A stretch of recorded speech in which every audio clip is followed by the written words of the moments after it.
Alright! So, that's Dasmariñas.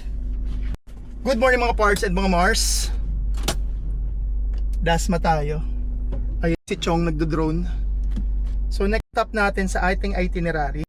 Next stop natin sa ating itinerary is Imus. So magkakatabi na lang kung makikita nyo yung ating itinerary. Yan, Bacoor. Papunta tayo dito. Ito yung medyo awkward eh. Nandyan ka na sa GMA and then tatapusin mo sa Carmona. So we have 23 checkpoints. So done with 3, 4, and then ito na yung excitement. Ito yung exciting part. Lalo dito sa area na to. Pero tsaka na yan. Excited tayo masyado. Marami-rami pa. So next stop is Imus City. Bawat sulok ng Pilipinas ay may kwento. Mula sa tuktok ng bundok, sa malalayang pulo, hanggang sa makulay na kalsada ng mga lungsod. Merong isang hindi natatapos na paglalakbay. Dahil sa bawat hakbang, sa bawat destinasyon, may isang bagong kwento na naghihintay. Ang bawat tagpo ay nagpapaalala ng kung gaano kahalaga ang pagmamahal sa sariling bayan.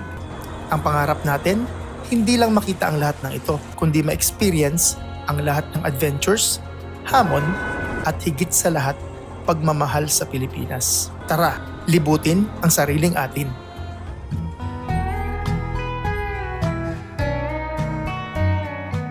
So Imus City Hall, it's just 26 minutes away from here.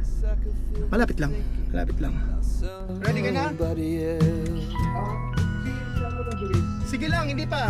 Mga 30 minutes pa san. Okay, take your time. Sunduin kita ha. Sige, okay. I'll see you.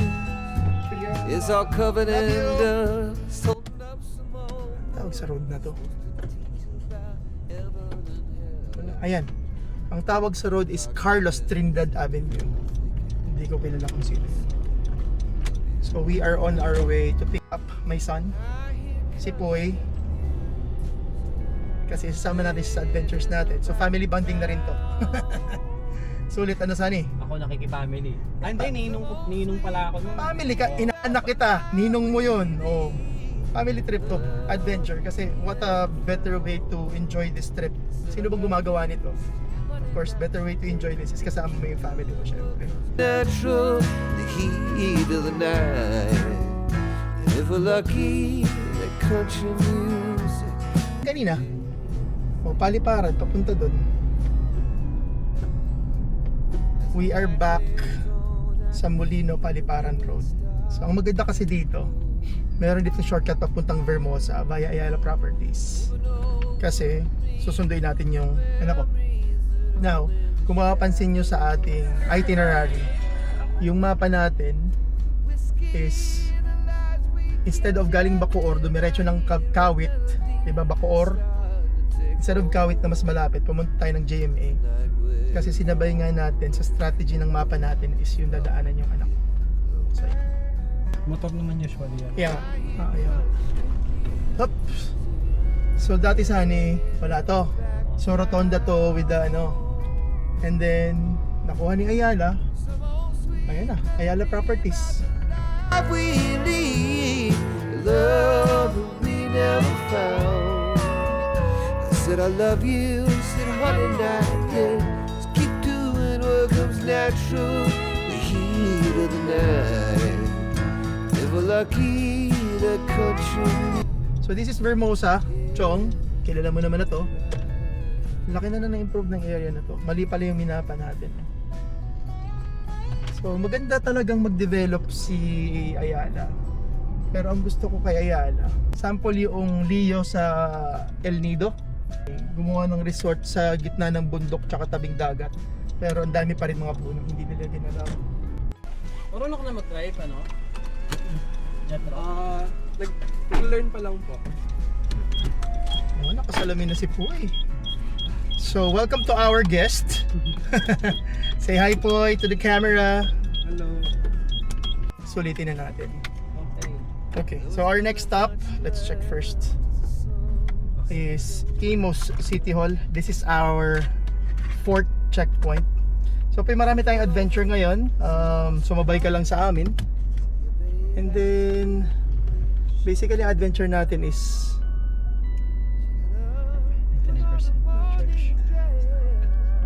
Adventure natin is history, tourist destination, heritage sites, and mga cities na hindi pa namin napupuntahan. So we are 19 minutes away from the next checkpoint. Yan. So meron tayong additional guest na makiki-join sa adventure natin. And before tayo makarating sa ating destination, ito na muna ang quick history ng Imus. Our next destination is the de jure capital of Cavite and one of the most historic cities in the Philippines, Imus City. This is more than just another stop on our Cavite adventure. This is the city where heroes fought, victories were won, and where Philippine flag was proudly raised for the first time in battle. Imus City is located in the northern part of Cavite, approximately 20 kilometers south of Kilometer Zero at Luneta Park. Depending on the traffic, the trip usually takes 30 to 45 minutes via Aguinaldo Highway or Cavitex. Because of its straight location, Imus serves as one of the main gateways between Metro Manila and the rest of Cavite. Imus shares borders with Bacoor City to the north, Dasmariñas City to the south, General Trias City to the west, Kawi to the northwest, and Las Piñas City to the northeast. Its central location has made Imus one of the fastest growing residential, commercial, and government centers. Imus began as a visita or satellite community of Cavite Viejo, now known as Kawit. In 1776, a royal decree paved the way for its separation, and in 1795, Imus officially became an independent municipality. During the Philippine Revolution, Imus became the site of the two most important battles against Spanish forces. The Battle of Imus on September 3, 1896, marked one of the revolutionaries' earliest major victories. Just a few weeks later, on May 28, 1898, the Battle of Alapan took place in Imus. Imus is officially known as the flag capital of the Philippines because the first Philippine flag was first unfurled in the victory during the Battle of Alapan on May 28, 1898. Because of this, Imus proudly carries the title, the flag capital of the Philippines. The origin of the name Imus is still debated by historians kasi minsan hindi nga sila magkasundo-sundo or iba-iba ang kanilang pananaw. However, one popular theory, the name Imus is believed to have originated from the Tagalog word imus or himus, which refers to the act of stroking or care-seeing. Another theory suggests it became from the word himulmol, meaning to molt or shred, possibly alluding to the area's historical significance as a place of change or transition. Imus holds a significant place in Philippine history, particularly as the cradle of heroes, due to the prominent role in the Philippine Revolution against Spain. Today, Imus is home to approximately 482,000 residents, making it one of the most populated cities in Cavite. The city covers around 64 square kilometers. To give you an idea, Imus is roughly 1.5 times larger than Bacoor. Imus is composed of 97 barangays, one of the highest numbers of barangays among cities in Cavite. Several notable Filipino have strong ties to Imus, including General Licerio Topacio, one of Cavite's revolutionary leaders and the first municipal president of Imus. If you're exploring Imus, don't miss Imus Cathedral, Imus Plaza, Battle of Alapan Marker and Shrine, Imus Heritage Site, and Imus City Hall. Also, a must-visit is Presidio de Imus, the remains of Spanish-era fortification associated with the old town. You can also visit some hidden gems here. The Pasong Buaya Dam, a quiet riverside spot that reflects Imus' agricultural past. Drive along Open Canal Road, a road named after Open Irrigation Canal that once supplied water to the surrounding rice fields before urbanizing transformed the city.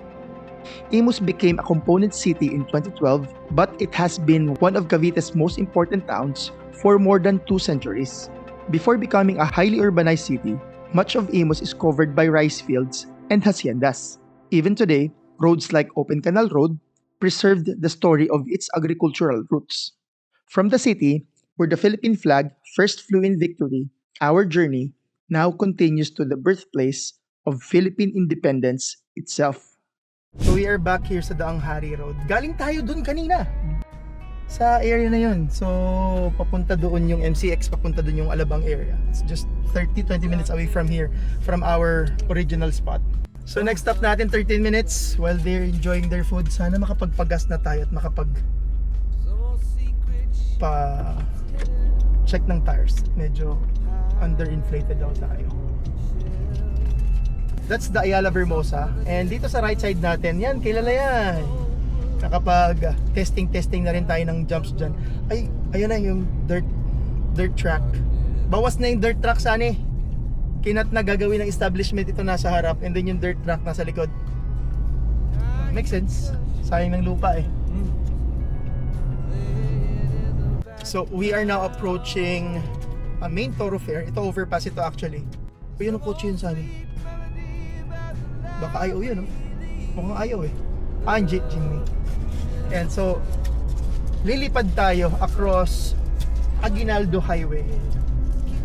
Kilalang daan mula Metro Manila that connects all the way to Tagaytay. Isang buong haba yan. So, nilampasan lang natin.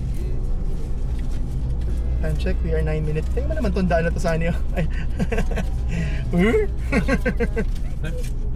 Starting to get close. Yung Daang Hari, nag-i-end based on maps kanina sa Aguinaldo Highway and now we are at Open Canal Road. Hindi ko alam kung bakit tinawag na Open Canal. Pero noong araw, ang liit lang nito. Kabilang. Oh, may kanal. Oh, may kanal, yeah. As my point, Open Canal, left and right, swamp area to. Noong araw, naabutan ko pa to na taniman ito ng gabi o yung ginagawa para sa Bicol Express or Laing. Meron pa rin siguro tayong makikita dyan. Pero before, this is just a two-way road na naka-elevate na road and then swamp on both sides. Papunta tayong Imus Boulevard. So after Imus, yun, tatagusin na natin. Papunta na tayong eastern part ng Cavite.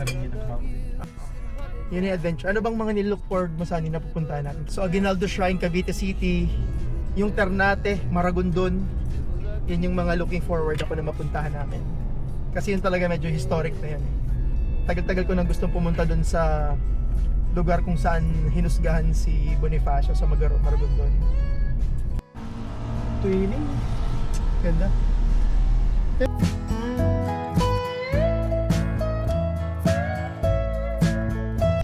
Okay. So hindi pa pala dulo ng ano. May pinakadulo pa to eh. So dito tayo. First time natin dito. Off-road!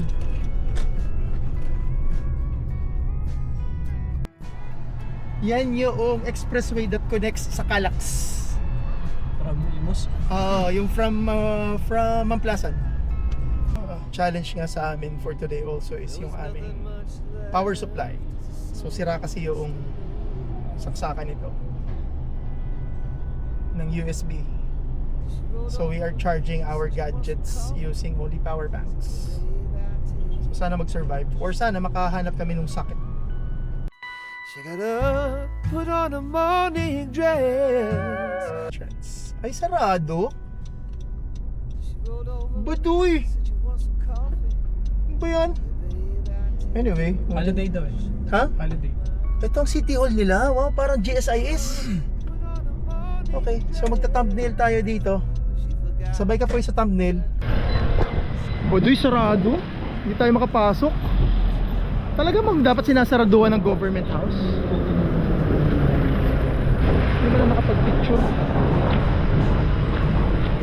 So buti na lang may tripod tayo. Ayan ang aking poging anak.